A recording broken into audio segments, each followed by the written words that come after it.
आज 72वें गणतंत्र दिवस की पावन बेला में आप सभी को प्रेम वर्मा का नमस्कार।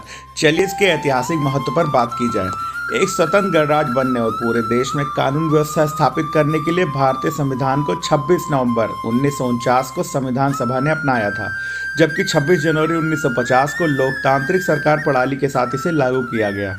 इसके बाद से हर साल इस दिन को गणतंत्र दिवस के रूप में मनाया जाता है। इसे 26 जनवरी के दिन ही इसलिए मनाया गया क्योंकि 26 जनवरी 1929 के दिन ही भारतीय राष्ट्रीय कांग्रेस ने भारतीय स्वराज की घोषणा की थी। भारत के संविधान को बनने में कुल 2 साल 11 महीने और 18 दिनों का समय लगा। डॉक्टर भीमराव अंबेडकर, जवाहरलाल नेहरू, डॉक्टर राजेंद्र प्रसाद, सरदार वल्लभ भाई पटेल, मौलाना अब्दुल कलाम आजाद आदि संविधान सभा के प्रमुख सदस्य थे।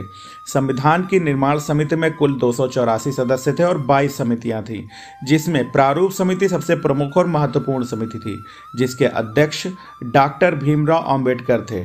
इस समिति का निर्माण कार्य संपूर्ण संविधान को लिखना तथा निर्माण करना था।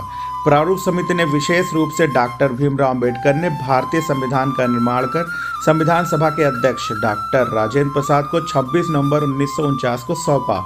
जब संविधान लागू हुआ तब इसमें कुल 395 लेख, 8 अनुसूचियां निहित थीं और यह संविधान 22 भागों में बटा हुआ था। संविधान की मूल प्रति हस्तलिखित थी, जो कि प्रेम बिहारी नारायण रायजादा ने लिखी थी। इस संविधान को हाथ से लिखने में कुल 6 महीनों का समय लगा था। गणतंत्र दिवस के मौके पर भारत की राजधानी दिल्ली में इंडिया गेट से लेकर राजपथ तक परेड निकाली जाती है। इस परेड में भारत की तीनों सेनाएं, थल सेना, जल सेना और वायु सेना भी भाग लेती है। दिल्ली के साथ अन्य राज्यों की राजधानियों में भी परेड का आयोजन किया जाता है। भारत में गणतंत्र दिवस की पहली परेड साल 1955 में दिल्ली के मेजर ध्यानचंद स्टेडियम में आयोजित की गई थी। गणतंत्र दिवस सभी भारतीय नागरिकों के लिए बहुत खास दिन होता है, क्योंकि यह भारतीय स्वतंत्रता सेनानियों के प्रत्येक संघर्ष के बारे में बताता है।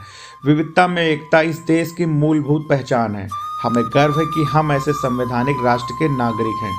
चलो एक बार फिर से वो नज़ारा याद कर लें, शहीदों के दिल में थी वो ज्वाला याद कर लें, जिसमें बहकर आज़ादी पहुंची थी किनारे, देशभक्त के खून की वो धारा याद कर लें। इतनी सी बात हवाओं को बताए रखना, रोशनी होगी चिरागों को जलाए रखना। लहू देकर की है जिसकी हिफाजत हमने, ऐसे तिरंगे को सदा दिल में बसाए रखना। गणतंत्र दिवस की हार्दिक शुभकामनाएं। भारत माता की जय। जय हिंद।